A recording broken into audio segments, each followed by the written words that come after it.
શું તમને ખબર છે કે દુનિયામાં એક એવો દેશ છે જે ટેકનોલોજીના મામલામાં બાકી દેશોથી 50 વર્ષ આગળ છે? જી હા, અમે વાત કરી રહ્યા છીએ જાપાનની, જેણે પ્રાકૃતિક આપદાઓનો સામનો કરતા પોતાને અન્ય દેશોના મુકાબલે ઘણો આગળ વધારી દીધો છે. એડવાન્સ ટેકનોલોજીમાં જાપાન નંબર 1 પર આવે છે. પણ આપને જાણીને નવાઈ લાગશે કે હવે તો જાપાન એક ભવિષ્યના શહેરનું નિર્માણ કરી રહ્યું છે. ત્યારે જાણો કઈ ખૂબીઓ હશે આ શહેરમાં. માનો કે કોઈ એવું શહેર હોય જ્યાં રોજના કામ માણસ નહીં પરંતુ રોબોટ્સ કરે. સાયકલ, સ્કૂટર કે કાર નહીં પરંતુ ડ્રોનથી તમે અવરજવર કરો. ઓફિસમાં એઆઈથી કામ થાય અને આવા શહેરની કલ્પના નહીં પરંતુ અસલમાં બની રહ્યું છે. જાપાન ટોયોટા વોવન સિટી નામનું એક શહેર બનાવી રહ્યું છે, જેનું નિર્માણ કાર્ય વર્ષ 2021માં શરૂ થઈ ગયું છે. તે જાપાનના માઉન્ટ ફુજીથી થોડાક જ કિલોમીટર દૂર હશે. આ ભાવિ શહેર ખરેખર એક પ્રકારની પ્રયોગશાળા તરીકે કામ કરશે. આ શહેરમાં દરેક વસ્તુ સ્માર્ટ હશે, જે રોબોટ્સની મદદથી ચાલશે. માટે તેને રોબોટ સિટી પણ કહી શકાય, જ્યાં રોબોટ્સ માણસોની સાથે રહેશે. આ શહેરને બનાવવામાં હજારો કરોડો રૂપિયાનો ખર્ચ થશે. આ શહેરની અંદર લોકો સ્માર્ટ હોમ્સમાં રહેશે, જે સંપૂર્ણપણે હાઇડ્રોજન પર ચાલશે અને શહેરને ઇકો ફ્રેન્ડલી બનાવશે. દરેક ઘર પર સોલાર પેનલ, રૂફટોપ લગાવવામાં આવશે. માનવ સ્વાસ્થ્ય પર નજર રાખવા માટે એઆઈ ટેક ઘરની અંદર હાજર રહેશે. ઘરો અને વાહનોને ડેટા અને સેન્સર સાથે જોડવામાં આવશે. દાવો તો એ પણ કરવામાં આવ્યો છે કે તમામ ઘરો લાકડાના હશે અને તેમાં ઇન હોમ રોબોટિક્સની સુવિધા હશે, જે રોજિંદા કાર્યોમાં મદદ કરશે. 3 પ્રકારના રસ્તા હશે. એક પર માત્ર લોકો પગપાળા ચાલશે, જેના પર વાહનોને એન્ટ્રી નહીં હોય. બીજો રસ્તો ઝડપથી ચાલતા ટ્રાફિક માટે અને ત્રીજો રોડ ધીમી ગતિએ ચાલતા ટ્રાફિક માટે હશે. વ્હીલચેર અને વૃદ્ધો માટે વિશેષ વાહનોની પણ સુવિધા હશે.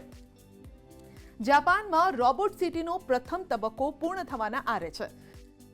બીજા તબક્કામાં જ્યારે તે પૂર્ણ રીતે તૈયાર થઈ જશે ત્યારે 2000 લોકો અહીં રહી શકશે.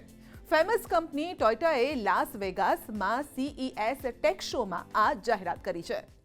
શું તમને ખબર છે કે દુનિયામાં એક એવો દેશ છે જે ટેકનોલોજીના મામલામાં બાકી દેશોથી 50 વર્ષ આગળ છે? જી હા, અમે વાત કરી રહ્યા છીએ જાપાનની, જેણે પ્રાકૃતિક આપદાઓનો સામનો કરતા પોતાને અન્ય દેશોના મુકાબલે ઘણો આગળ વધારી દીધો છે.